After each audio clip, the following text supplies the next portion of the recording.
네. 일단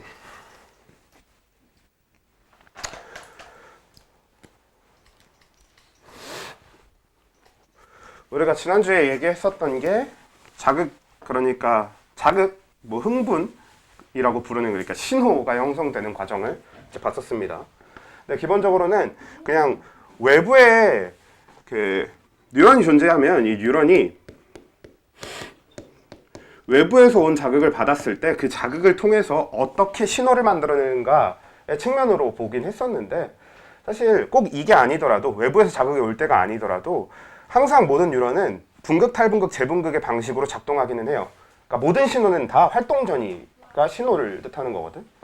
그래서 어떤 뉴런이든 외부의 자극을 받아서든 아니면 여러분들이 그냥 생각을 하기 때문에 뉴런들이 일을 해야 될 때, 그러니까 우리가 생각을 하게 되면 뇌세포가 일을 할 거 아니에요, 그렇지? 근데 우리가 얘기하는 뇌세포도 결국은 뉴런일 테니까, 그럼 뇌세포가 일을 해야 될 때도 마찬가지로 전부 탈분극이라고 하는, 활동전이라고 하는 형태의 신호를 만드는 겁니다. 그래서 어차피 다 똑같이 작동을 하긴 하는데, 그 중에서 우리가 가장 직관적으로 그냥 와닿기 편한 게 외부에서 자극이 올 때니까 그걸 기준으로 그냥 본 거고요. 근데 그렇게 신호를 만들었으면 이제 그 신호를 전달하는 일이 또 중요한 일이 될 거예요. 뭐 그래서 일단 우리가 오늘 보게 될 두 가지 주제 같은 경우는, 저번에 이제 흥분의 형성, 그 자극의 형성을 했으면 이제는 그 자극이 이동하는 것을 두 가지로 나눠서 볼 건데요. 전도랑 전달, 이렇게 두 가지로 나눠서 볼 겁니다. 근데 일단 전도랑 전달은 그냥 단어 자체에서 풍기는 뉘앙스 자체랑 거의 유사해요. 그러니까 우리 전도라고 하는 걸 여러분 잘 떠올려 보시면 이전에 배운 적이 있어. 전도 자체는 언제 배웠냐면, 우리 열의 이동을 배울 때 열의 이동하는 세 가지 그 현상을 배웠었냐면 전도, 대류, 복사, 이렇게 세 가지 정리를 했었단 말이야. 근데 뭐 대류랑 복사는 우리 지금 우리가 관심 가질 건 아니니까 전도만 생각해 보면, 전도가 뭐였었냐면 여러분 그 열의 이동에서 전도를 배울 때 가장 많이 나오는 얘기가 그거였지. 뭐 끓는 물이나 끓는 냄비 이런 데다가 그 쇠젓가락 같은 걸 담가 놓으면 어떻게 돼? 손잡이까지 뜨거워지잖아요. 그게 이제 전도의 대표적인 예였단 말이야. 그래서 전도라고 하는 건 그렇게 하나의 물질 안에서 열이 이동하는 게 전도였습니다. 그래서 하나로 되어 있는 물질 안에서 열이 이동하면 그걸 전도라고 불렀는데, 여기 뉴런에서도 마찬가지로 여기서 얘기하는 전도도 하나의 뉴런 안에서 신호가 이동하는 걸 전도라고 부를 거예요. 그래서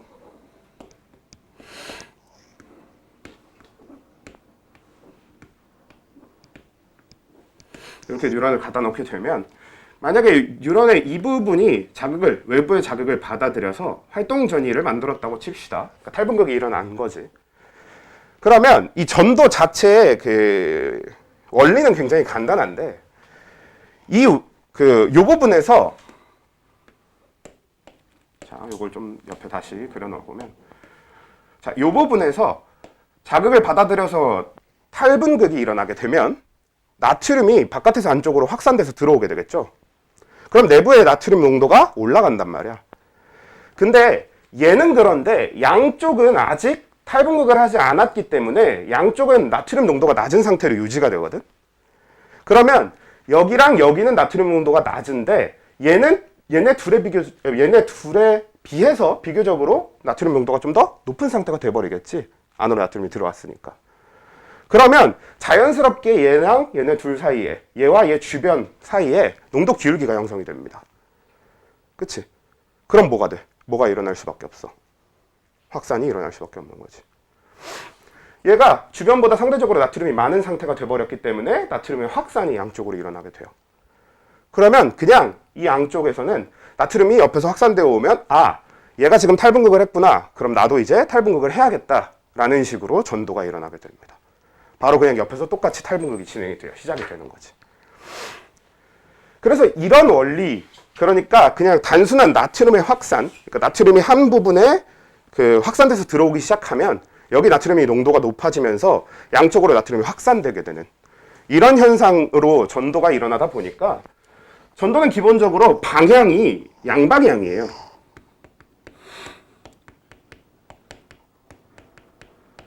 그러니까 무슨 뜻이냐면 얘가 나트륨 농도가 높아졌을 때 이쪽도 얘보다 나트륨 농도가 낮을 거고 이쪽도 얘보다 나트륨 농도가 낮을 테니까 양쪽으로 다 전도가 일어나게 된다는 얘기지. 물론 이게 뭐 양쪽으로 진행된다고 해서 메아리 치듯이 얘가 탈분극이 됐으면 얘 때문에 얘가 탈분극, 얘도 탈분극이 됐어. 그럼 얘도 탈분극 됐으니까 얘가 다시 이렇게 이런 식으로 보내는 건 아닙니다. 그냥 출발점으로부터 양쪽으로 쭉 퍼져나가는 형태인 거지. 약간 그런 거랑 비슷해요. 여러분들 그 물에다가 돌 같은 거 던지면 이렇게 파문이 형성돼서 양쪽으로 막 이렇게 가잖아요. 그게 시작점으로부터 모든 방향으로 가긴 하지만 뭐 벽에 부딪혀서 다시 돌아오지 않는 이상 그냥 쭉 가잖아. 다시 돌아오진 않잖아요, 웬만하면.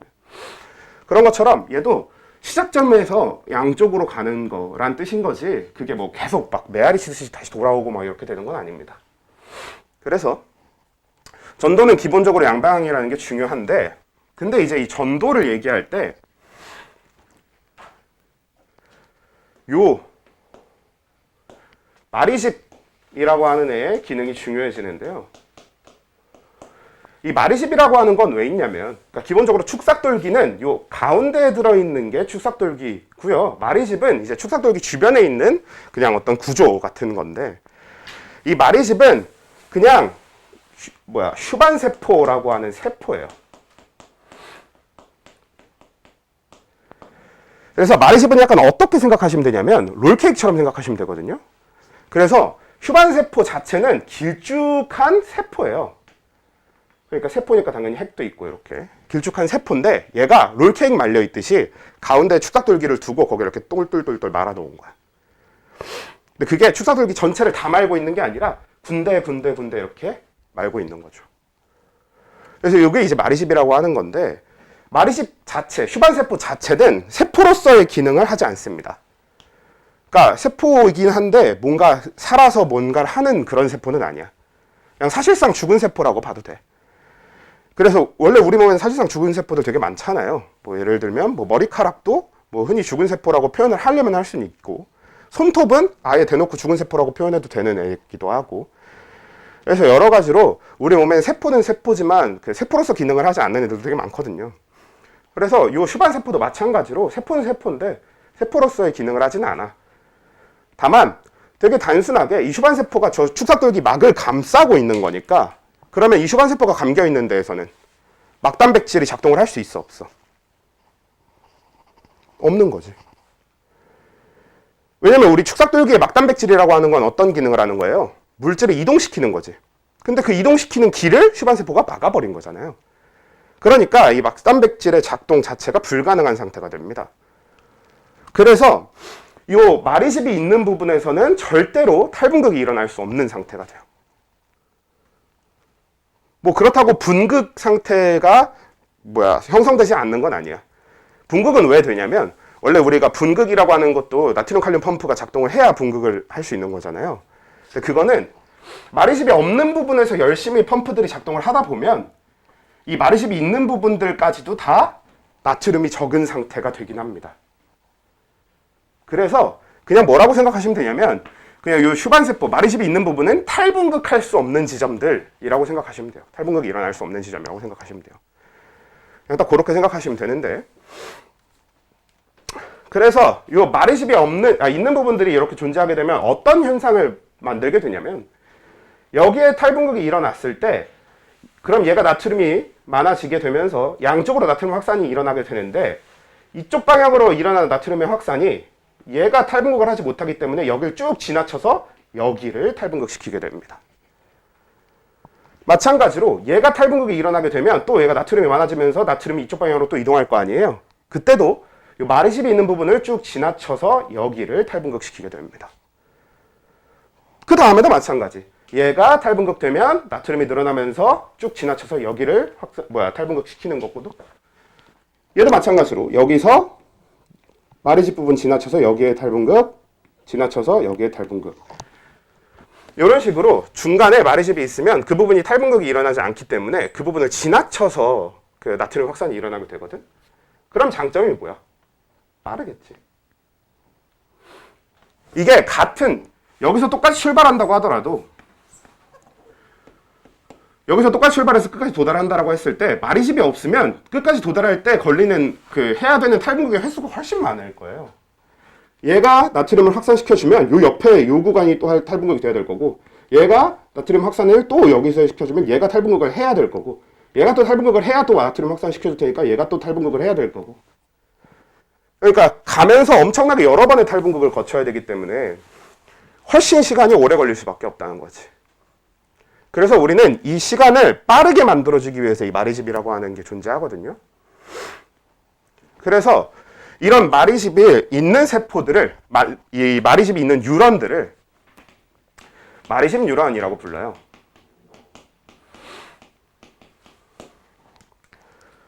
그리고 방금 이야기했듯이 이 마리집의 기능 자체가 그 전도 속도를 빠르게 만들어주는 거기 때문에 이 마리집 뉴런에 해당하는 애들은 주로 형성된 신호를 전달하는 역할을 합니다.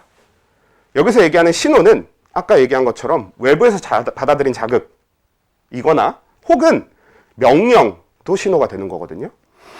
그래서 이런 명령이나 아니면 외부에서 받아들인 자극을 전달하는 역할을 하는 애들이 마리집 뉴런에 해당해서요.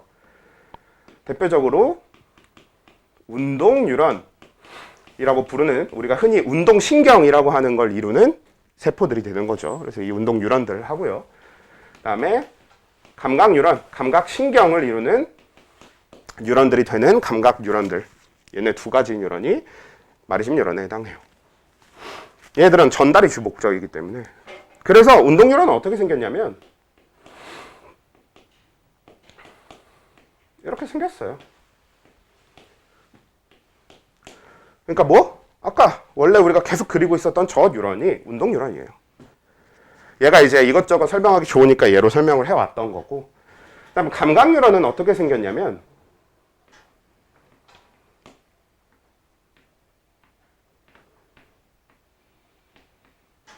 이렇게 생겼습니다. 실제로 여러분들은 이 뉴런을 형태를 보고 어떤 뉴런인지 구분해야 될 일도 있기 때문에 형태도 잘 기억을 해두셔야 되는데, 감각 뉴런의 경우에는 특징이 뭐가 있냐면, 일단 요 앞에 달린 얘는 원래 신경세포체 앞에 달려 있어야 될 이 가지돌기가 여기 와서 붙어 있는 거고요. 그 다음에 여기서부터 이 뒤로는 그냥 얘랑 똑같은 축삭돌기입니다. 다만 신경세포체만 여기에 붙어 있지 않고 옆으로 따로 빠져나와 있어요. 뭐 굳이 이유를 생각을 해보자면 이 감각 뉴런은 외부의 자극을 받아들이는 게 주 역할이 되는데, 사실 외부의 자극을 받아들일 수 있는 곳은 어디냐면 여기 마리집이 없는 부분의 축삭돌기 이 부분들이거든요. 그러니까 실제로 신경세포체가 있는 부분도 외부의 자극을 받아들일 수는 없어. 그러니까 외부의 자극을 받았을 때 신호가 형성되는 데가 아닌 거죠. 근데 감각 뉴런은 이제 보통 외부의 자극을 받아서 그걸 뇌로 전달해야 되는 역할을 갖고 있다 보니까 좀 자극을 받아들이기 편하게 저 신경세포체 부분을 옆으로 따로 빼놓은 거지. 그 정도로 생각할 수 있지 않나. 사실 방금 얘기한 건 팩트인지 아닌지 몰라요. 그냥 제 생각입니다. 그냥 대충 감각 뉴런이 저렇게 생겼다라는 거는 저렇게 생겼으니까 저렇게 생겼지에 가깝긴 한데요. 근데 굳이 우리가 이유를 생각해 보자면 뭐 그런 이유가 아닐까, 그런 얘기입니다.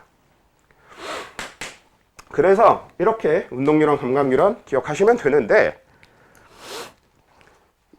이때 방금 얘기한 마리집이나 신경세포체를 제외하고 기본적으로 이 축삭돌기에서 마리집이 없어서 활동전이가 나타날 수 있는 곳, 탈분극을 할 수 있는 곳에 해당되는 구간을 각각 뭐라고 부르냐면 랑비의 결절이라고 불러요.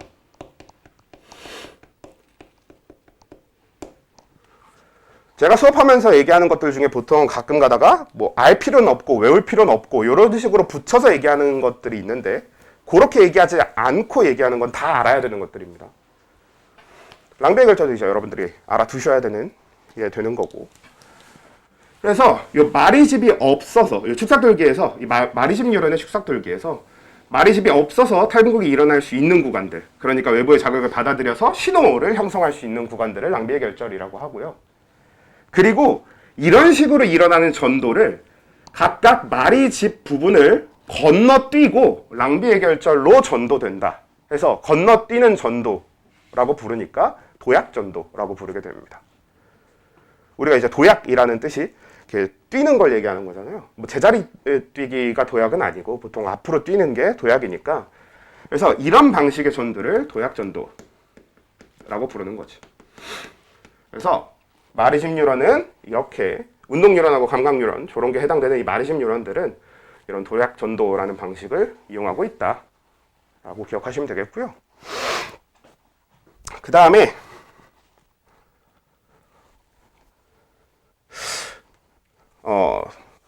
그건 뒤에 얘기해도 될 것 같으니까. 그 다음에 이제 마리심 뉴런 말고 민마리심 뉴런도 있어요. 뭐 민마리심 뉴런은 마리집이 없다는 뜻이 되겠지. 우리가 민머리 하면은 머리가 없는 거잖아요. 그러니까 민마리집 하니까 마리집이 없는 거를 뜻하는 거라서.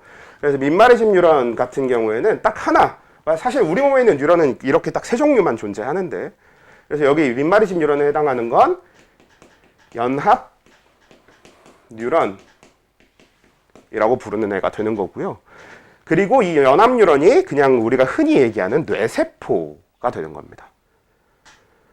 그래서 뇌세포는 주로 다 이 연합 뉴런, 주로가 아니지. 뇌세포라고 우리가 부르는 것들은 다 연합 뉴런이에요. 물론 모든 연합 뉴런이 다 뇌세포인 건 아니야. 뇌세포 말고 다른 연합 뉴런도 있긴 있는데, 아무튼 우리가 흔히 얘기하는 뇌세포는 다 연합 뉴런이라는 건데, 얘는 어떻게 생겼냐면 그냥 마리집이 없어요.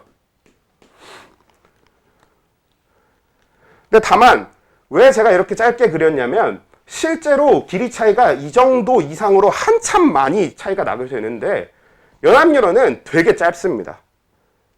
보통 얘가 어느 정도로 짧냐면 앞에 신경세포체부터 뒤에 축사똘기까지 다 합쳐도 우리가 일반적으로 알고 있는 세포 사이즈가 되는 거야. 그러니까 이 전체 사이즈가 우리가 일반적으로 알고 있는 세포 하나의 사이즈, 되게 작은 거지. 그게 일반적인 연합 뉴런, 그러니까 뇌세포가 되는 건데, 이거에 비해서 운동 뉴런, 감각 뉴런은 어떠냐면요. 운동 뉴런은 제가 이렇게 손가락을 움직이고 있으면 이 손가락을 움직이라고 명령을 내리는 운동 뉴런이 여기 연결돼 있어야 되는 거거든요. 근데 얘한테 연결된 운동 뉴런이 어디서부터 출발해서 여기까지 돼 있냐면 우리 척추에서 출발해서 여기까지 연결돼 있는 겁니다. 뉴런 하나가. 그러니까 사실 세포 하나인데 길이가 여기서부터 여기까지인 거예요. 엄청 길지. 그러니까 우리가 일반적으로 알고 있는 세포 사이즈는 아닌 거죠. 근데 이게 세포 여러 개가 연결된 게 아니라 하나가 여기서 여기까지 다 연결돼 있다. 그래서 운동 뉴런이나 감각 뉴런은 사이즈가 되게 길어요. 감각 뉴런도 마찬가지야. 제가 여기 손가락을 이렇게 때리면 여기에 감각이 느껴질 거 아니야.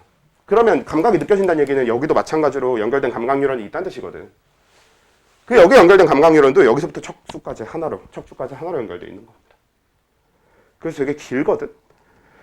그래서 얘네는 그렇게 길다 보니까 더더욱 빠르게 신호를 전달할 필요가 있어서 마리집이 있는 거기도 하죠.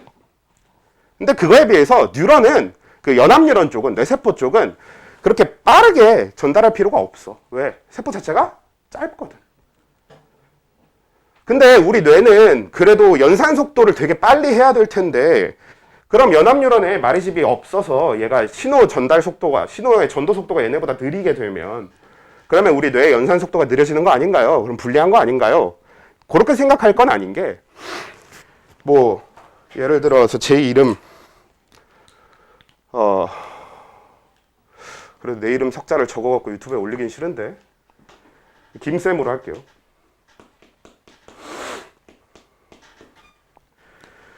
그래서 이걸 만약에 이 글자 정보를 여러분들이 처리한다고 했을 때 우리 뇌세포, 이 연합 뉴런들은 어떤 방식으로 처리하는 거냐면, 연합 뉴런 한 개가 요 하나씩 처리한다고 보시면 되거든요.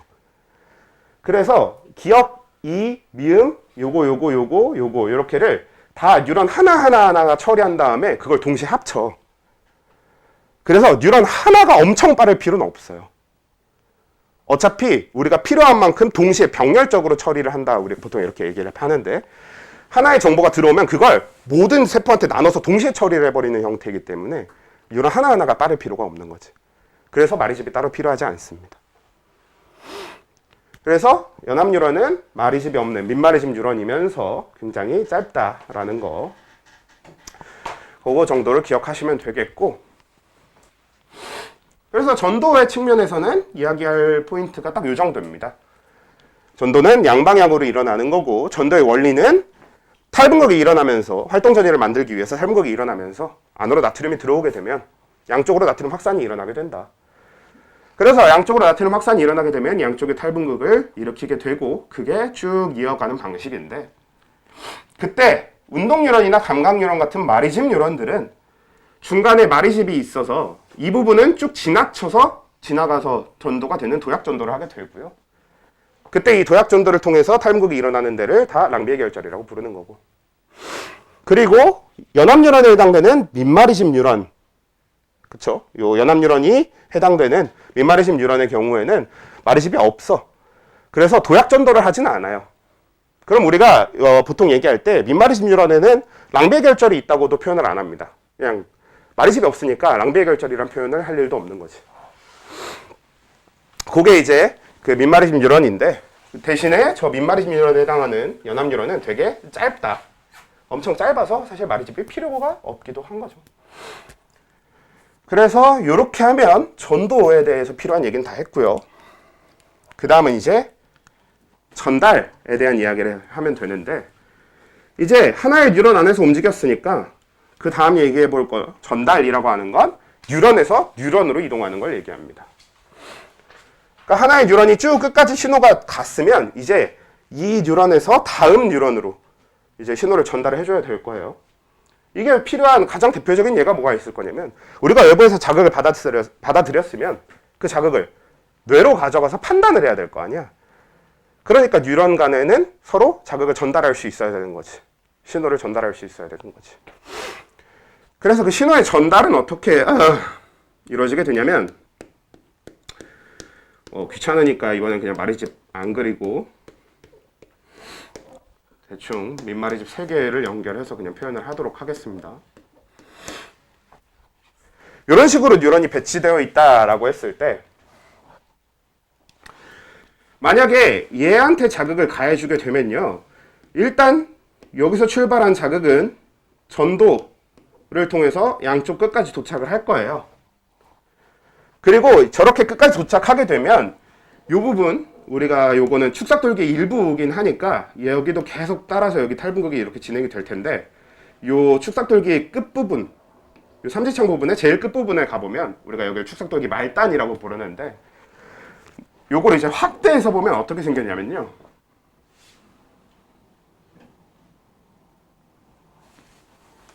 왜 항상 아래쪽이 이렇게 생겼을까?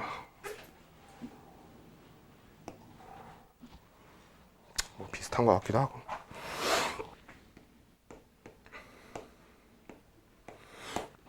이 끝부분이 이렇게 크게 퍼져 있는 데다가 안에는 여러 개의 주머니를 갖고 있게 됩니다. 우리가 이 주머니는 일단 시냅스 소포라는 명칭을 갖고 있긴 해요. 근데 얘는 이제 이 시냅스 소포는 알아야 되는 이름은 아닙니다. 그래서 시냅스 소포는 몰라도 되는 이름이긴 한데, 아무튼 이제 이게 주머니, 시냅스 소포라고 하는 어떤 주머니가 들어있게 되고요. 그리고 이 주머니 안에는 신경 전달 물질이라고 하는 게 들어있어요. 일단 신경 전달 물질. 그래서 이 신경 전달 물질이라는 게 들어있는데, 앞에서 탈분극이 쭉 그 활동전이가 쭉 만들어진 게 계속 만들어지면서 오게 되면, 활동전이가 여기까지 도착하게 되면 무슨 일이 생기냐면, 이 신경 전달 물질이 들어있는 이 주머니들이 세포막에 가서, 여기가 지금 뉴런의 끝에 있는 막이 될 거거든요. 축삭돌기 말단에 있는 세포막이 될 텐데, 이 막에 가서 붙어요. 그리고 이 시냅스 소포, 이 주머니의 특징이 뭐냐면, 시냅스 소포, 주머니를 이루고 있는 겉의 막은 저 뉴런의 세포막과 완벽하게 동일한 성분으로 되어 있거든요. 그래서 가서 세포막에 얘가 가서 붙으면 얘가 세포막의 일부가 돼버립니다. 그러면서 바깥으로 이렇게 세포막이 열려요. 그러면 안에 있는, 요 안에 들어있던 물질들이 어떻게 되겠어? 자연스럽게 바깥으로 빠져나가는 거죠. 그러고 나면 어떻게 되냐면, 얘는 그 이후 그대로 세포막의 일부가 돼버립니다. 그래서 일시적으로 요 축삭돌기의 막이 넓어져요. 물론 그걸 나중에 다시 시냅스 소포 같은 걸 만들 때 또 갖다 쓰니까 결국은 유지되긴 하는데, 길게 보면 유지가 되는데 일시적으로는 넓어지는 거지.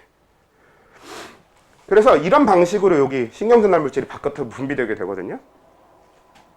그러면 이렇게 밖으로 분비하는 건 좋은데, 그러면 그 물질이 분비되면 어떻게 그걸 다음 뉴런에 전달하는 방식이 되는 거냐?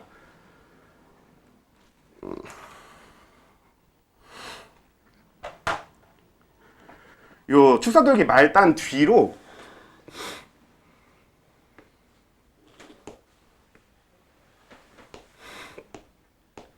이렇게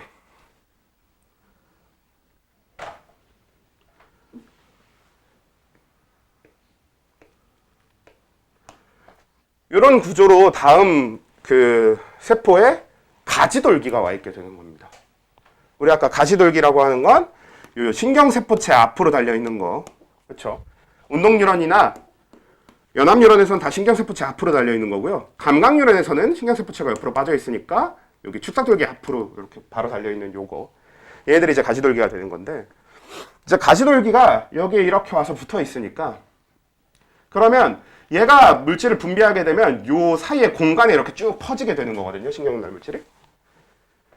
그리고 요 가지돌기에 요 단백질들에는 이 신경전달 물질이 와서 결합할 수 있는 수용체 단백질들이 있어요. 그래서 이 가지돌기의 수용체 단백질에 신경전달 물질이 와서 붙으면 이 가지돌기의 수용체 단백질들은 어떤 특징을 갖고 있냐면 바로 옆에 나트륨 통로랑 같이 붙어 있는 거거든. 그러니까 이 수용체 단백질은 이렇게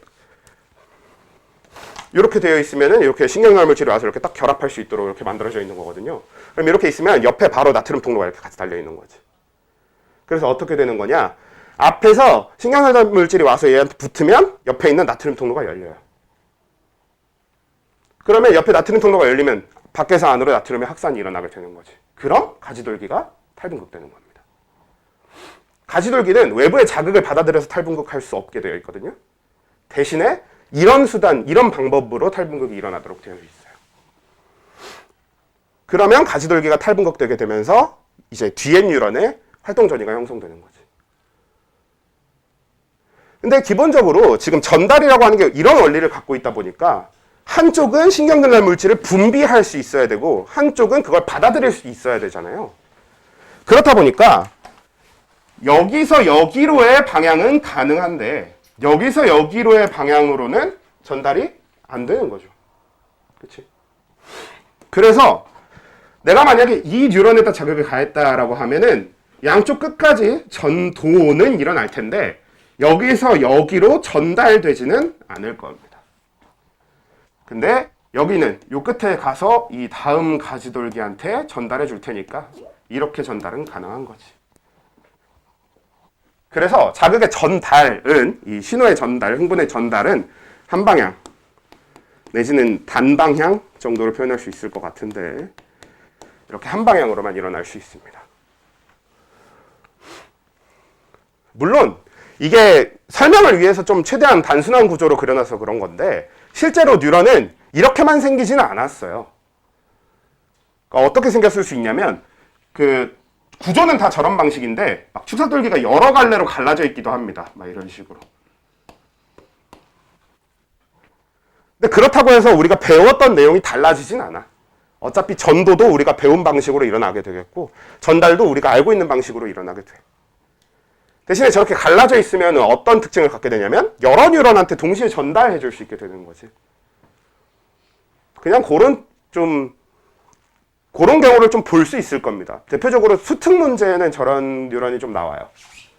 근데 대부분 여러분 학교에서 나오는 문제나 수능 문제 이런 데서는 저렇게 갈라져 있는 뉴런을 가지고 문제를 내지는 않습니다. 보통 이야기가 더 복잡해지기도 하고 저렇게 복잡해진 이야기를 굳이 우리가 해서 얻을 게 없어서 그래서 그냥 이 얘기를 해드리는 이유는 이렇게 생긴 뉴런, 여러 개로 갈라진 뉴런을 보더라도 당황하지 말라는 얘기고요. 기본적으로 여러분들이 알아줘야 되는 내용은 이렇게 되는 거고. 근데 이제 전달에 대해서 몇 가지 좀 더 얘기해야 될 부분들이 있는데 또 어떤 내용이 있냐면 일단 명칭에 대한 이야기. 아까 우리가 시냅소포라는 얘기를 했잖아요. 그래서 이 주머니에서 물질을 분비하게 되고 여기 도착하게 되는 여기, 요 공간을 우리는 시냅스 틈이라고 부르는 거거든. 사실 시냅스라는 명칭은 들어보셨을 것 같아요. 보통의 그 중학교 때 우리가 뉴런이라는 걸 처음 다루게 되면 그때 시냅스 정도는 배우게 됐었던 걸로 기억하니까. 근데 그 시냅스가 이제 요 사이 요 빈 공간을 얘기하는 겁니다. 실제로 요 가지돌기랑 추사돌기는 닿아 있진 않아요. 거의 닿을 듯이 가까이 있지만 그 사이에 되게 빈 공간이 있게 되어 있습니다. 그래서 이렇게 시냅스 틈을 두고 양쪽으로 이렇게 두 개의 그 돌기가 적당히 거리를 두고 있게 되는데, 이 신경 전달 물질을 이용한 전달 방식은요 엄청나게 비효율적입니다. 왜냐면 얘는 신경 전달 물질을 그냥 밖으로 뿌려버리는 거기 때문에 완전히 운에 의존해서 이 물질들이 돌아다니다가 저 뒤에 수용체에 가서 붙어야만 뒤에 뉴런을 탈분극시킬 수 있거든요. 근데 물론 이게 운에 의존한다고는 얘기는 했지만, 그렇다고 하더라도 되게 많이 뿌리기 때문에 어차피 무조건 가서 붙긴 붙을 거야. 근데 왜 운에 의존한다는 얘기를 했냐면, 근데 그래도 이게 무조건 가서 딱 바로 붙을 수 있게 길을 정해놓은 게 아니라 그냥 뿌려놓으면 돌아다니다가 가서 붙는 거기 때문에 시간이 오래 걸려요. 그래서 전달 속도는 전도 속도보다 훨씬 오래 걸립니다. 이게 꼭 도약 전도를 하지 않더라도, 그냥 일반적인 전도를 하더라도, 이렇게 민마르심 뉴런에서 일어나는 전도라고 하더라도 전달보다는 훨씬 빨라요. 이걸 조금 더 구체적으로 표시해보면, 어차피 우리가 이따가 또 이것도 얘기를 해야 될 텐데, 보통 우리가 전도 속도를 좀 빠른 뉴런들의 전도 속도는 3cm/ms, 보통 한 이 정도가 되고요. 그리고 좀 느린 뉴런들의 전도 속도는 1cm/ms 뭐 이 정도가 되거든요. 무슨 뜻이 될 거냐면 1ms 동안 1cm를 간다, 1ms 동안 3cm를 간다 라는 뜻이 될 겁니다. 밀리세크는 1000분의 1초를 뜻하거든. 그래서 보통 뉴런들은 1000분의 1초 동안 3cm, 1000분의 1초 동안 1cm를 가도록 되어 있어요. 사실 이거 되게 빠른 거예요. 그치? 왜냐면 그럼 얘가 3000cm/s 거든요. 얘를 1초로 따지면 3000cm씩 가는 건데 30m씩 가는 거죠. 30m/s인 거지. 그래서 굉장히 빠른 속도를 갖고 있는데, 기본적으로 이 신호라고 하는 건, 전도라고 하는 건 되게 빠른 속도를 가지고 있는데, 그에 비해서 보통 이 전도는 요 짧은 구간, 요 전달은 요 짧은 구간 통과하는 데만 해도 최소 1ms 혹은 2ms 정도의 시간이 걸립니다. 그래서 뭐 막 속도를 구체적으로 기억해달라 이런 얘기는 아니고, 전달이 전도보다 훨씬 느리다라는 걸 기억해달라는 얘기입니다. 그래서 전달 속도는 전도 속도보다 훨씬 늦더라, 이런 걸 기억해 주시면 되겠고요. 그 다음에 이 신경 전달 물질에 대해서도 좀 얘기를 해야 되는데, 그냥 신경 전달 물질이라고 되어 있는 게 아니라 쟤도 되게 여러 가지 종류의 물질들이 있는 거예요. 가장 대표적으로 신경 전달 물질이 뭐가 있냐면, 여러분들이 잘 알고 있을, 요즘에 굉장히 핫한 말이죠. 핫한 물질이지. 도파민이라고 하는 물질 있잖아요. 그게 신경 전달 물질이에요. 이게 그 호르몬처럼 얘기하는 경우가 되게 많은데, 사실 호르몬이랑 신경 전달 물질은 기능이 별로 다르지 않아서 그냥 일반적인 사람들은, 그러니까 비과학인들은 그 신경 전달 물질이라는 것을 잘 모르잖아. 근데 호르몬은 좀 알고 있으니까 그냥 다 호르몬처럼 다 설명하는 경우가 대부분이에요. 그래서 그런 거지, 실제로는 이제 도파민은 신경 전달 물질에 해당되게 되는데, 외워야 되는 건 아니고 그냥 여러분들이 알고 있을 만한 물질이라서 한번 얘기를 해본 거고, 도파민 같은 게 이제 신경 전달 물질에 들어가는데, 도파민은 오히려 외워야 되는 쪽은 아니고, 아세틸콜린이라고 하는 거는 이제 외워주셔야 되는, 얘가 제일 중요합니다. 왜냐면 얘가 가장 기본이 되는 신경 전달 물질이에요. 사실 도파민이라고 하는 건 별도의 기능이 있는 신경 전달 물질이에요. 우리가 저기서 배운 이런 일을 하는 애가 아니거든, 도파민은. 근데 아세틸콜린이 여기서 얘기하는 요런 일을 하는 애인 겁니다. 그러니까 뭐 다음 뉴런을 탈분극시키기 위해서 그냥 이렇게 말 그대로 신호를 전달해주는 이런 형태로 일을 하는 게 아세틸콜린이에요. 그래서 모든 뉴런의 가장 기본적인 신경전달 물질이 아세틸콜린입니다. 우리 몸에 있는 뉴런의 대부분이 다 아세틸콜린을 신경전달 물질로 가지고 있어요. 자, 그리고 이 아세틸콜린 말고 그 외의 신경전달 물질들은 다 어떤 기능을 가지고 있거든, 도파민처럼. 그 중에서 우리가 생명과학에서 중요하게 다룰 물질은 노르에피네프린이라고 하는 애예요. 근데 노르에피네프린은 당장 이제 한 다음 주, 다다음 주 정도 수업에서 좀 깊게 다룰 거기 때문에 제가 어떤 기능을 하는지에 대한 얘기는 좀 나중에 하고요. 그냥 지금은 표현만 좀 익숙해집시다. 사실 되게 생소하게 생겨먹었잖아요. 그래서 그때 가서 이름도 생소한데 내용도 같이 하느라 어려워하지 말고 지금 그 표현만 좀 익숙해지자. 그래서 요 식량 전달 물질은 아세틸콜린, 노르에피네프린 이렇게 두 가지를 기억하시면 돼요. 얘가 훨씬 기본적인 거고요. 얘는 무슨 기능인지는 그때 나중에 또 얘기를 하기로 하고. 자, 이렇게 됩니다. 그래서 요렇게까지가 오늘 우리가 정리해야 되는 내용은 일단 기본적으로 전부예요. 이렇게 하면 자극 쪽 파트에 대한 내용은 다 끝났거든. 내용은 다 끝났어. 그리고 제가 이제 방금 다 끝났다라고 얘기했는데 혹시 내가 뭘 빼먹은 게 있을지 모르니까 잠깐만 확인 좀 하고. 뭘 빼먹진 않았겠지.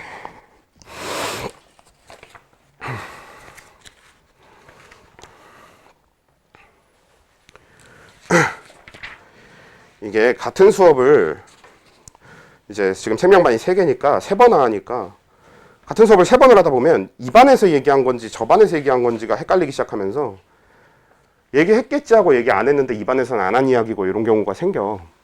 그래서 확인을 좀 해볼게요. 아, 별로 중요한 얘기는 아닌데 중요한 얘기 하나랑 중요하지 않은 이야기 하나 이렇게 빼먹은 게 있네요.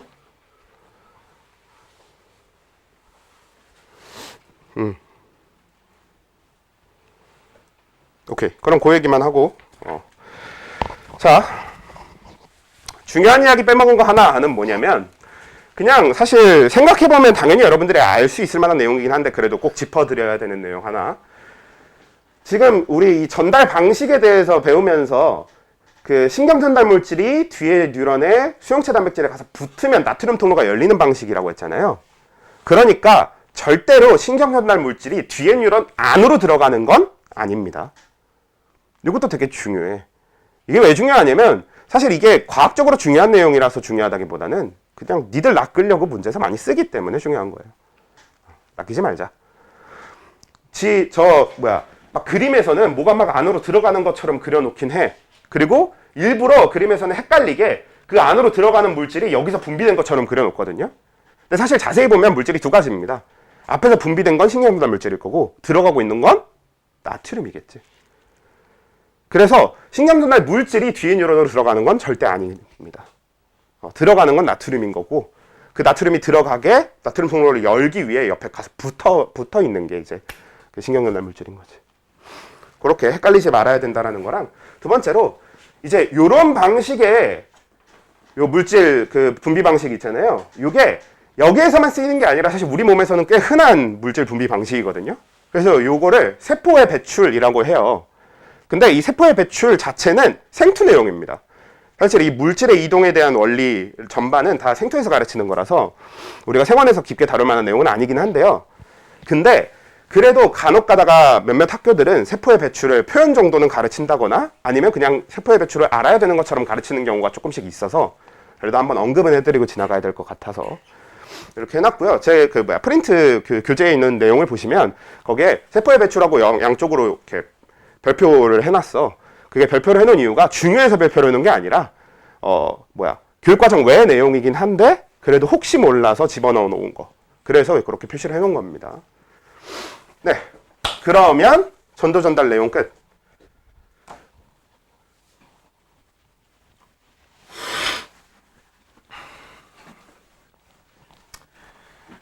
그럼 이제 뭐 할 거냐면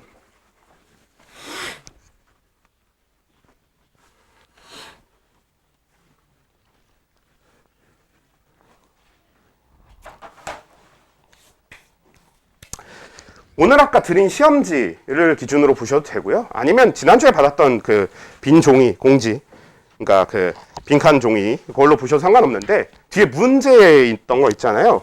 요거 요거를 이제 오늘 할 거예요. 같이.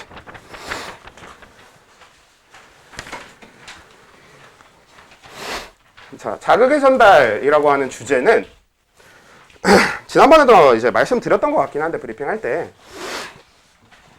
지금 보시는 거기에 있는 딱 걔네들을, 그 실험, 그 문제를 응용해서 내는 게 수능에 꼬박꼬박 무조건 한 문제가 나오는 유형이에요. 그리고 말씀드렸었던 것처럼 걔가 간혹 가다가 차라리 제일 어려운 유전은 풀어도 걔는 못 풀겠다는 얘기가 나올 정도로 어려워하는 학생들이 있는, 그리고 실제로 간혹 가다가 어떤 모의고사 혹은 수능에서는 진짜로 제가 풀어도 와, 이 모의고사는 유전보다 자극의 전달이 더 어려운데 싶은 모의고사도 있어요. 그건 이제 맘먹고 얘를 어렵게 낸 거겠지. 그래서 그렇게 좀 응용을 하면 진짜 심각하게 어렵게까지도 응용을 해서 낼 수 있는 그런 문제거든요. 제가 이제는 연도가 좀 지나서 기억이 정확하게 나진 않는데 한 3년 전인가 6월 모의고사에 나왔던 문제가 진짜 제가 봐도 경악스럽긴 했었습니다. 그러니까 그렇게까지도 좀 어렵게 응용이 가능한 문제라서 우리가 기초부터 얘는 이제 푸는 방법 자체를 잘 정리해 둬야 되는데, 일단 거기에 있는 걸 구체적으로 보기 전에 다들 일단 칠판 먼저 봅시다. 뭐부터 얘기를 할 거냐면 걔는 일종의 어떤 실험이라고 보시면 돼요. 그래서 실험이 어떤 방식으로 설계되어 있는가부터 얘기를 해봅시다. 자, 그냥 한 사람의 뉴런을 여러 개를 갖다 놔도 상관없고 여러 사람의 뉴런을 갖다 놔도 상관없는데, 일단 매번 마리집 그리기가 귀찮으니까 그냥 다 민마리집으로 할게요.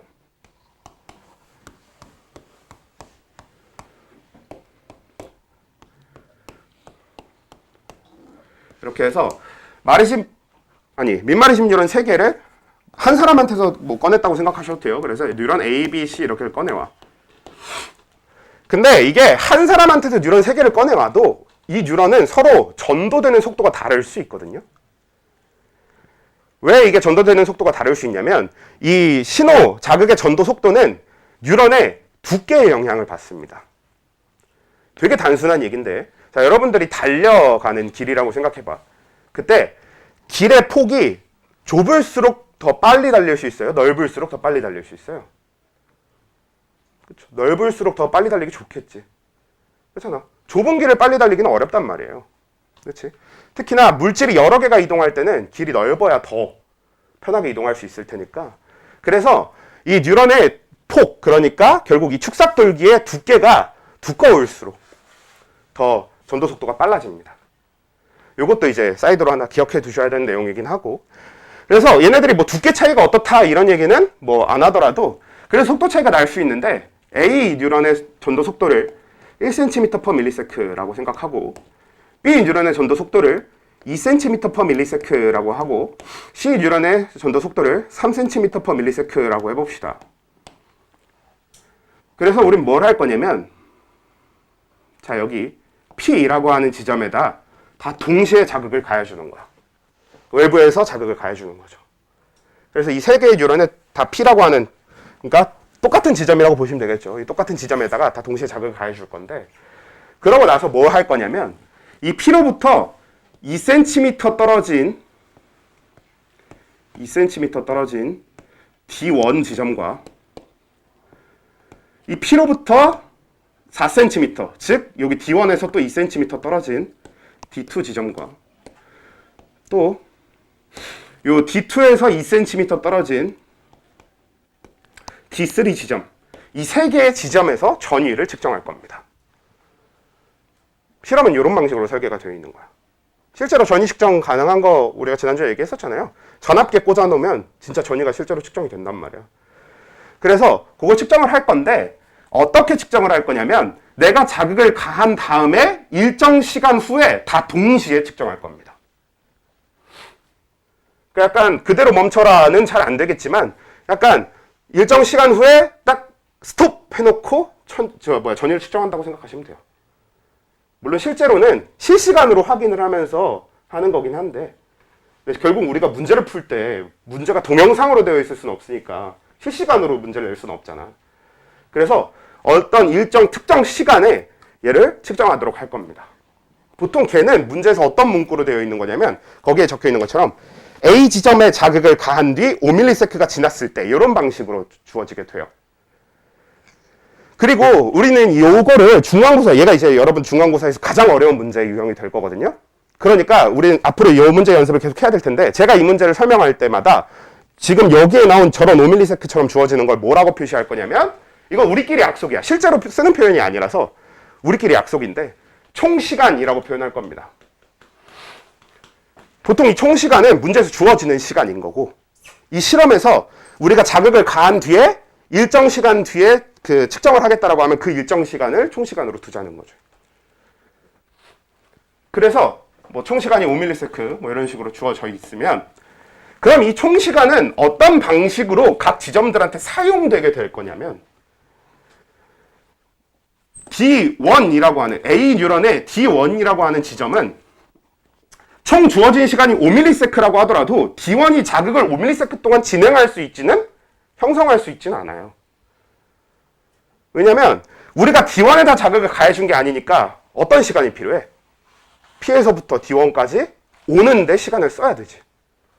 근데 그냥 전체 주어진 시간이 5ms인 거기 때문에 얘는 오는데 시간을 써야 되고, 그럼 쓴 시간만큼 빼고 남은 시간만 자극을 진행하는데 사용할 수 있는 거란 말이야. 이게 적어놓은 속도가 이렇다 보니까 이렇게 하면 계산이 짜증나지니까 3cm씩으로 바꿀게요. 좀 여기 3cm/ms라서. 그럼 예를 들면 이렇게 되는 거죠. A의 D1이라는 지점은 처음에 P에서 출발한 자극이 D1까지 오려면 얼마나 시간이 걸리게 돼 있어요? 얼마의 시간이 걸리게 돼 있어? 그치? 3ms의 시간이 걸리게 되겠지. 그래서 얘는 총 주어진 시간이 5ms라고 하더라도 도착하는 데 걸리는 시간, 우리가 이것도 약속이에요. 그냥 도달 시간이라고 앞으로 계속 표현할 겁니다. 그래서 이 도달 시간이 3ms가 될 거예요. 그럼 이제 D1이 본인이, D1이라고 하는 지점 본인이 사용할 수 있는 시간은 몇 초가 되는 거예요? 2ms가 되는 거죠. 그러니까 오는데 이미 3ms를 써버렸기 때문에 얘는 이제 남은 2ms 동안만 이 지점이 자극을 진행할 수 있는 시간이 됩니다. 이것도 우리끼리 약속이야. 진행 시간이라고 부를 거예요. 오케이? 그렇게 되는 거고, 뭐 B의 D1에 대해서 얘기를 한다고 해도 얘도 어차피 똑같이 총 주어진 시간은 5ms인데 얘는 오는데 몇 초가 걸리는 겁니까? 몇 ms가 걸리는 거예요? 얘도 계산이 좀 짜증나긴 하는데 그래도 스스로 얘는 표현할 만하니까 1.5ms 걸리는 거 맞지? 그러면 얘는 남은 그동안 맞지? 3.5ms 동안 이제 자극을 진행할 수 있게 된다는 얘기인 거죠. 이런 방식으로 시간을 나눠서 생각할 수 있어야 돼. 이게 가장 기본이 되는 거예요. 그래서 그 시간을 나누는 거를 그 좀 표현하기 편하게 하기 위해서 우리가 아예 표현을 약속해 두자는 거예요. 문제에서 얘기하는 자극을 가해주고 우리가 측정하게 될 것까지, 특정하게 될 그 시간을 총시간이라고 둘 거고, 그 중에서 각 지점까지 도달하게 되는 시간을 도달시간이라고 두게 되면, 보통 저 도달시간에 영향을 주는 건 각 뉴런의 전도 속도랑 거리, 이렇게 두 가지만 영향을 주는 거죠. 그래서 거리가 변하지 않고 속도가 변하지 않는다면 도달시간은 변하지 않을 거거든요. 근데 우리가 문제를 풀다 갑자기 뉴런을 바꾸고 이러진 않을 거 아니에요. 그래서 어떤 특정 뉴런의 특정 지점의 도달 시간은 절대로 바뀔 일이 없어요. 외부 조건을 아무리 바꿔줘도 뉴런이 바뀌지 않는 이상, 지점이 바뀌지 않는 이상 도달 시간은 항상 같은 거지.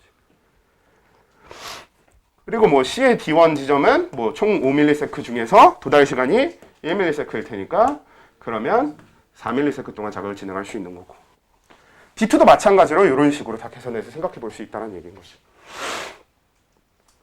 그쵸? 그러고 마지막에 이제 이 진행 시간이라고 하는 게 뭐가 되는 거냐면, 어떻게 사용하게 되는 거냐,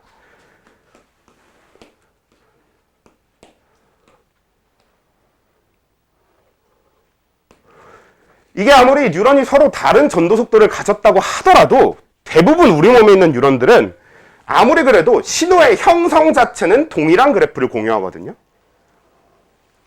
그러니까 분극, 탈분극, 재분극 과정 자체는 거의 다 똑같이 일어나, 모든 뉴런한테서.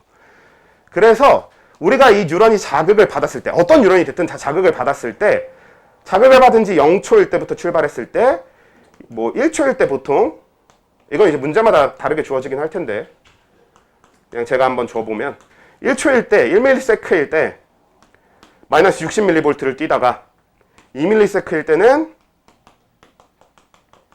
플러스 30mV를 띄고 3ms일 때 마이너스 80mV를 띄고 4ms일 때 마이너스 70mV를 띄는 이런 그래프가 주어져 있으면 이게 모든 뉴런이 탈분극하는 방식이 되는 거거든요. 탈분극, 재분극이 일어나는 그 그래프가 되는 건데 그러면 이 그래프대로 진행하는 게 각 지점들의 진행 시간이 되는 거지. 그러니까 모든 지점들은 도달 시간만큼 쓰고 진행 시간 시작할 때 다 여기에서 출발하는 거예요. 그래서 A의 D1은 2ms 진행할 수 있다라고 얘기했는데 그 2ms 진행한다는 뜻이 뭐냐면 이 그래프에서 2ms의 지점의 전위를 읽어주면 그게 A D1의 전위가 될 거란 얘기인 거지. 만약에 C D1의 전위를 읽으려면 진행 시간이 4ms이기 때문에 4ms일 때 전위 마이너스 70이겠죠? 그걸 읽어주면 된다는 얘기인 거죠. 이게 가장 기본적인 방식이 되는 겁니다. 그래서 이걸 완전히 지금 그 프린트에 있는 것처럼 표의 형태로 저희가 이제 그 표현을 해놨잖아요. 여러분들이 이 표의 형태로 푸는 것부터 출발하는 게 제일 좋을 거라고 생각해요. 사실 이거는 세 가지, 보통 이 풀이를 하고 나면 이렇게 푸는 방식을 여러분들한테 설명을 드리고 나면 보통 세 가지 중에 하나의 반응이 나와. 첫 번째는 이렇게 푸는 거 일단 잘 이해가 돼서 한번 해보겠습니다의 반응이 있던가, 두 번째는 이렇게 풀어도 저는 잘 와닿지가 않아서 어려운데요의 반응이 있어요. 보통 이게 잘 와닿지 않아요가 되면은 그냥 제가 그냥 뭐 다시 같이 익숙해질 때까지 잘 연습해보면 되니까 제가 다시 설명해 드릴 수도 있는 거고 하니까 그건 다시 얘기해 주시면 되고요. 그리고 세 번째, 뭘 굳이 이렇게까지 합니까? 대충 이렇게 안 해도 뭐 전이 금방 구할 수 있을 것 같은데의 반응도 있거든. 근데 이 세 번째 반응에 대해서 꼭 한번 해드리고 싶은 얘기가 뭐가 있냐면, 아까 말했다시피 되게 어려운 게도 응용이 될 수 있는 부분이라고 얘기했잖아요. 그러다 보니까 이게 고2부터 뭐 수학도 그렇고 과학도 그렇고 고2부터의 그 과목들 자체가 좀 갖는 특징이 될 것 같은데, 여러분들이 진짜 막 아인슈타인 시험학을 개천재가 아닌 이상 무조건 여러분들이 풀게 되는 문제 중에선 여러분들 머리로 그냥 머리 IQ로 찍어 눌러서 피지컬로 찍어 눌러서 될 만한 문제 이상의 난이도들이 꼭 나올 겁니다. 이런 걸 저는 보통 실력 이상의 문제라고 얘기를 해요. 그렇게 여러분들 실력 이상의 난이도의 문제가 나왔을 때 그런 문제를 풀려면 결국 그 머리로 찍어 누르는 방식이 아니라 기본적인 틀을 다질 수 있어야 되거든. 그리고 그 가장 좋은 방식이 적어두는 거예요. 좀 눈에 보이게, 파악하기 쉽게 적어두는 게 되게 중요하다고 생각하는데, 그래서 표 그리기의 형태로 접근하는 건 꼭 연습을 좀 해둡시다.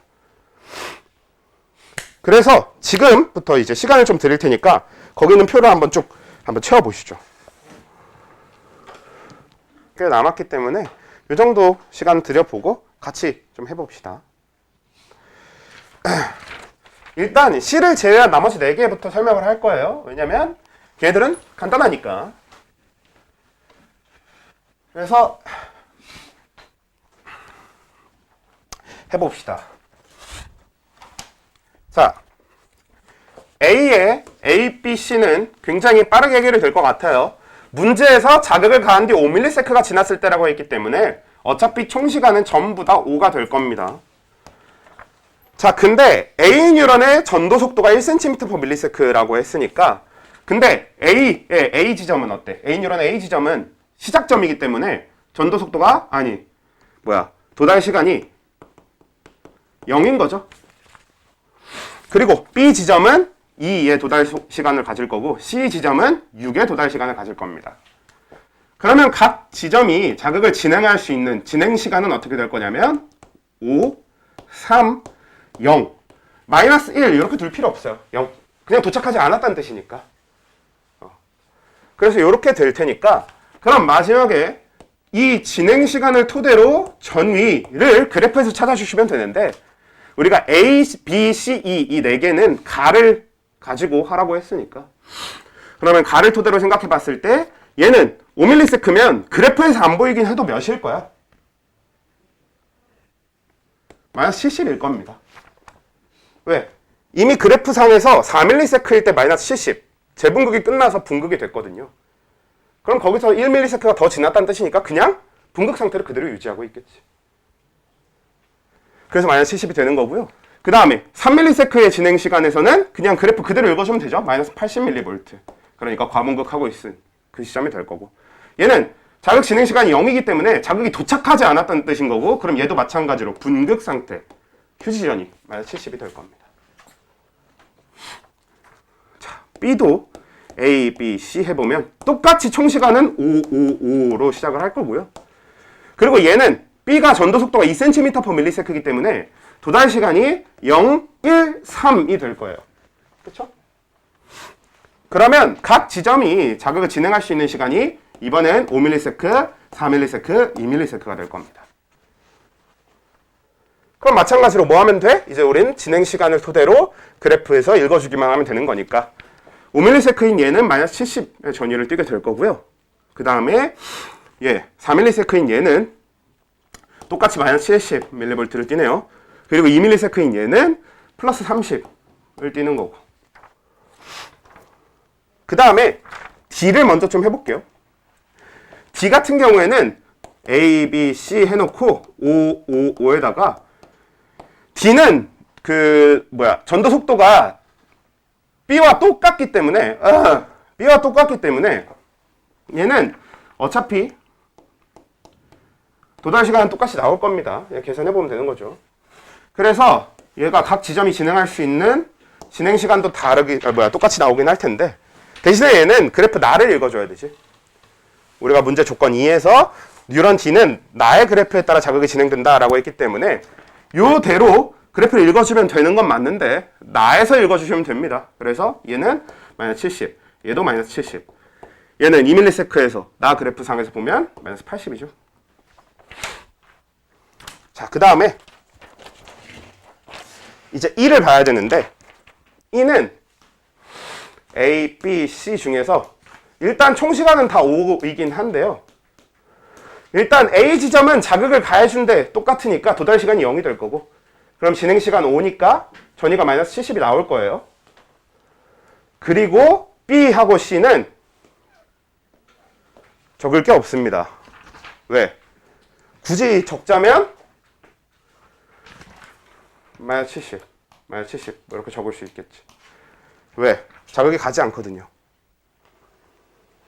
이 뉴런을 보시면, E의 지금 뉴런 배치를 보시면 어떻게 되어 있어요? 뉴런 배치가 거꾸로 되어 있죠? 아까 얘기했다시피 전달 방향은 어떻게 돼야 되는 거라고 했어? 이렇게 뉴런이 되어 있으면 여기서 여기로는 전달이 될 수 있지만 이렇게 전달은 안 된다고 했죠. 그래서 E처럼 뉴런이 배치되어 있다면 우리가 A에다 자극을 가해줬을 때 그게 B나 C로 전달될 수 없습니다. 그래서 이 E에 대해서는 중간에 도달 시간이라는 것도 존재할 수가 없어요. 도달할 수가 없으니까. 그래서 진행 시간을 따로 구할 수도 없고. 그래서 자극이 다 오지 않을 테니까 전위는 그냥 다 마이너스 70, 분극 상태를 유지할 겁니다. 그래서 여기까지가 가장 기본적인 부분들이 되는 거고, E가 이제 거기서 살짝 아주 약간의 응용, 그러니까 우리가 낚이지 않아야 될 만한 요소를 넣어 놓은 거라면 C가 거기서 조금 더, 한 걸음 더 응용을 해본 거라고 보시면 되는데, C는 이제 차이점이 있어. 뭐가 있어? 뉴런이 껴있죠? 그리고 뉴런만 껴있는 게 아니라 하나 더 있어요. 문제 조건상 C를 이루는 두 뉴런의 자극의 전도 속도는 A, B 중 하나와 같다라고 했으니까 속도를 정확하게 아는 건 아니야. 1cm/ms인지 2cm/ms인지 우리가 알아줘야 되거든. 근데 어차피 그래도 얘는 총 시간은 5ms인 거는 고정되어 있는데, 대신에 뭘 하나 알려줬냐면 C 뉴런의 C 지점의 전위를 마이너스 60으로 알려줬습니다. 그래서 얘는 여기서부터 일단 역산해 가는 거지. 얘는 전위가 마이너스 60이기 때문에 그걸 토대로 진행 시간을 읽어주면 1ms라는 뜻이 되거든요. 그치? 그러면 얘는 1ms의 진행 시간을 가져야 되기 때문에 도달하는 데 걸린 시간이 몇일 거란 얘기예요? 4ms일 거란 얘기입니다.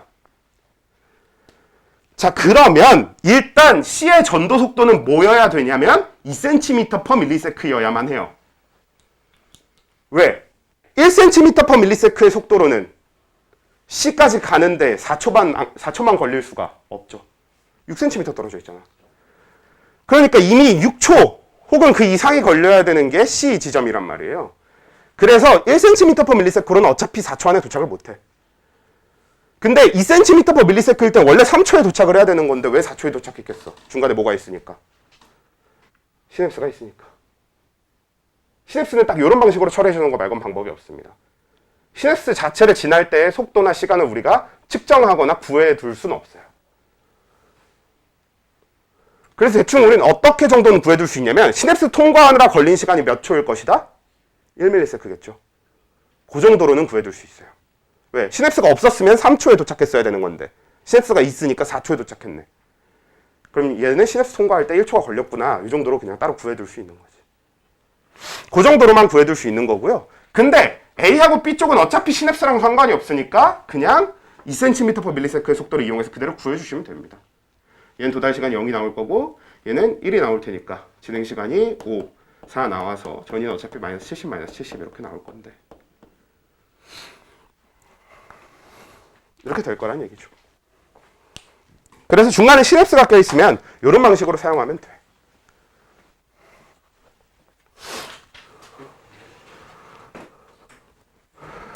그래서 이제 요거는 이런 방식으로 잘 연습을 하시면 되는데 그리고 이걸 다 적어놓은 김에 몇 가지 좀 볼만한 사항들을 좀 짚어볼게요.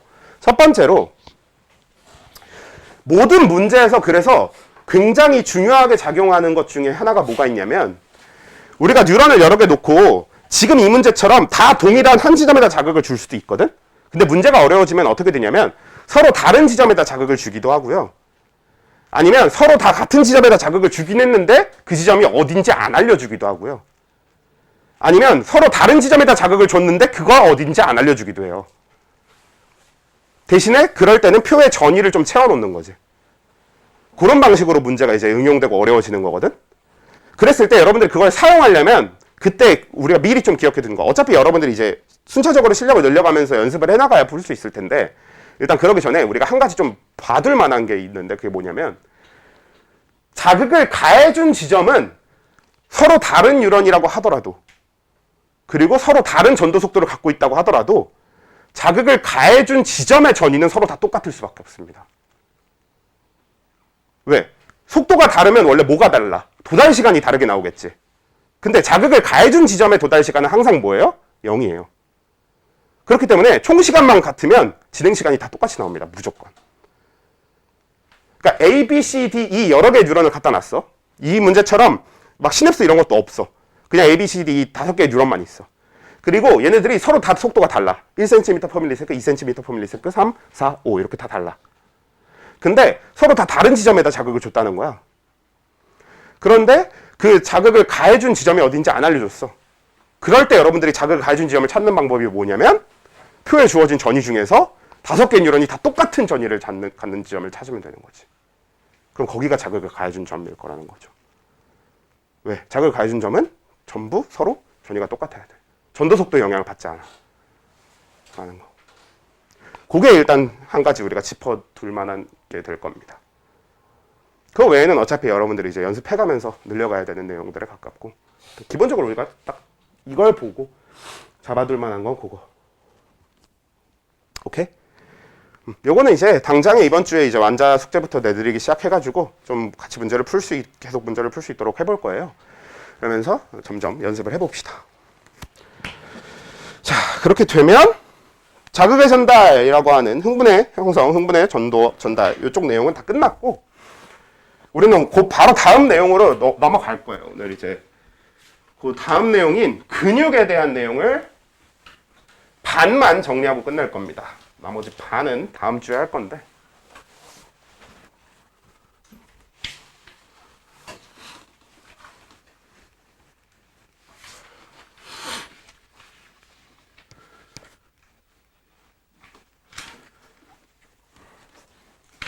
그리고 지난번부터 말씀드렸지만 수업 내용에 대한 게 궁금해도 여러분들이 이제 수업 내용에 대한 걸 집에 가서 다시 복습을 하시거나 결국 다음 주에 쪽지 시험을 봐야 되니까 다시 공부를 하시다 보면 모르는 게 생길 수 있잖아요. 그런 거는 얼마든지 카톡으로 질문하시면 다 받아드립니다. 그러니까 카톡 질문 얼마든지 편하게 하시고요. 보통 제가 수업한 내용에 대한 그 내용 질문 있잖아요. 그거는 수업을 한 수업 그 시점으로부터 한 2주 안에 오는 질문에 대해선 진짜 10번을 해도 화 안 내고 다 받아들일 수 있어요. 그러니까 너희가 오늘 수업하고 나서 내일 다시 공부를 하는데 모르겠어서 나한테 질문을 해. 그래서 내가 월요일에 다시 설명을 해줬어. 근데 화요일날 다시 또 몰라갖고 다시 질문을 하는 거야. 똑같은 내용을. 화요일날 내가 다시 설명해 드립니다. 얼마든지. 그러니까 모르겠으면 진짜 얼마든지 물어보세요. 단 2주 안에 10번을 물어봐도 화를 안 낼 건데 3주 뒤에는 2주 뒤에는 한 번만 물어봐도 화를 낼 겁니다. 왜 이 내용을 이제야 공부하고 있냐고. 그러니까 좀 할 때 합시다. 할 때 해야지. 저는 약간 그렇게 생각해요. 학원에서 우리가 하고 있는 거는 다 같이 제가 이제 앞장서서 여러분들을 데리고 계단을 하나씩 올라간다고 생각하고 항상 수업을 임하거든요. 근데 이게 3주 뒤에 질문하는 건 나한테 이제 어떤 거냐면 다 같이 올라가고 있다고 생각했는데 딱 그 문자를 보는 순간 한 3계단 밑에 있는 당신을 보게 되는 거지. 왜 다 같이 올라오고 있었는데 너만 거기 있니? 이렇게 되는 거죠. 그러니까 내가 하나 올라왔는데 바로 그때 얘기를 해주면 저 못 올라갔어요 얘기를 해주면 그때는 제가 얼마든지 도와드릴 수 있잖아요. 계단 하나 차이니까. 근데 그렇게 막 3주 뒤 이렇게 하면은 너무 수습하기가 힘들어지는 거지. 점점 더 힘들어지는 거지. 그러니까 좀 얼마든지 질문해도 괜찮으니까 질문 여러 번 해도 괜찮으니까 제때만 하면 좋을 것 같아요. 예. 그럼 이제 오늘 해야 될 내용은 근육 파트가 되는데 우리가 근육을 신경, 뉴런이랑 엮어서 배우는 이유가 있어. 이 근육을 뉴런이랑 엮어서 배우는 가장 큰 이유가 뭐냐면요. 근육도 탈분극을 해요. 그러니까 근육도 뉴런처럼 분극, 탈분극, 재분극을 이용한 작동을 합니다. 그래서 근육이 딱 뉴런을 갓 배웠을 때 그럼 그 분극, 탈분극, 재분극에 대한 설명을 다시 할 필요가 없는 상태가 되니까 딱 깔끔하게 정리할 수 있거든요. 그런데 일단 근육은 조직 단계에 해당됩니다. 그러니까 우리 세포가 모이면 조직이었지. 조직이 모이면 기관이었고 사람을 기준으로는 기관이 모이면 기관계가 됐었고 그게 모여서 사람이라고 하는 개체를 이루는 거잖아. 그때 근육은 딱 조직 단계까지가 최대예요. 근육으로 된 기관은 없습니다. 그래서 근육은 조직으로서 모든 기관에 다 들어있지. 우리가 심장이라는 기관에는 심장근이라는 조직이 붙어 있는 거고 위라고 하는 기관에는 위장근이라고 하는 근육 조직이 붙어 있는 거고 이런 방식으로 조직의 단계까지만 존재해요.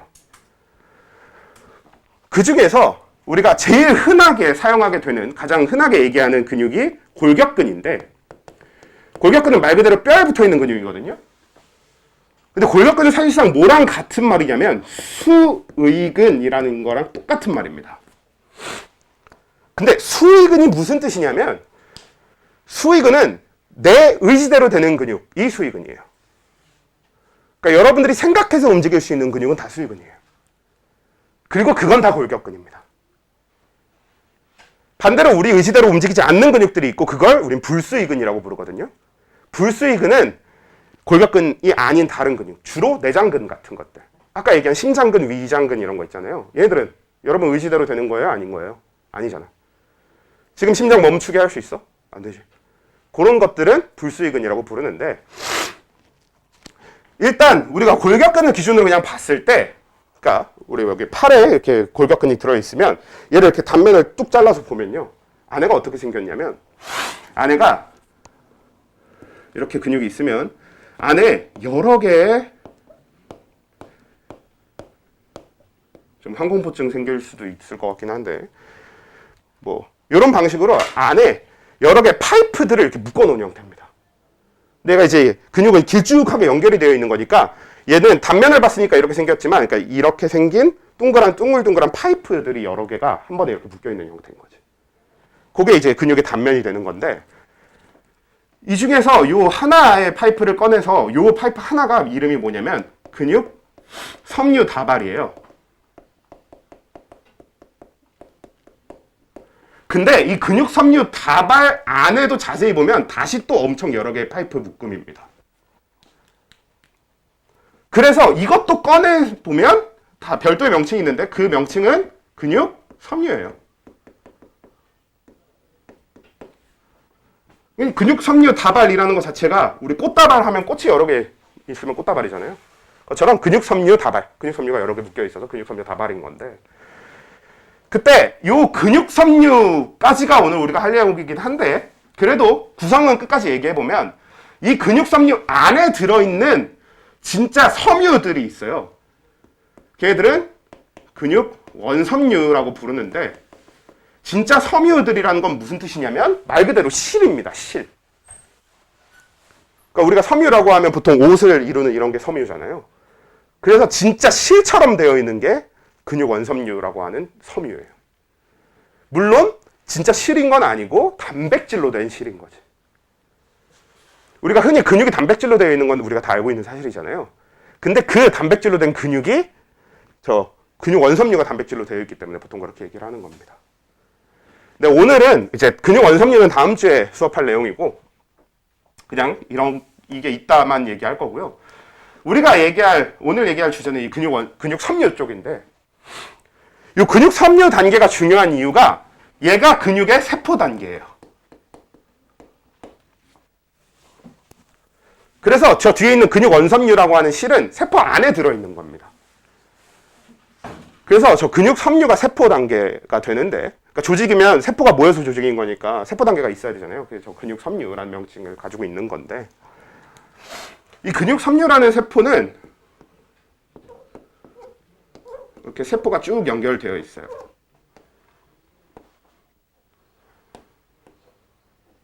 세 개 이렇게 뚝뚝뚝 들어있는데, 문제가 이 근육이 작동하는 방식 자체가 안에 들어있는 섬유들을, 저 근육 원섬유라고 하는 그 섬유들이 이완되고 수축하고, 그러니까 늘어나고 줄어들면서 근육의 그 형태 변화를 일으켜서 이렇게 팔을 움직이는 게 목적이거든요. 그렇죠? 우리 뼈를 움직이는 게 목적이고 기관들을 움직이는 게 목적이다 보니까, 그래서 이 안에 실이 길게 들어있어야 돼. 그렇게 길게 실이 들어있게 하기 위해서 근육 섬유들은 어떻게 생겨 먹었냐면, 나 아까 떨어뜨렸구나. 아이고. 이렇게 생겨 먹었습니다.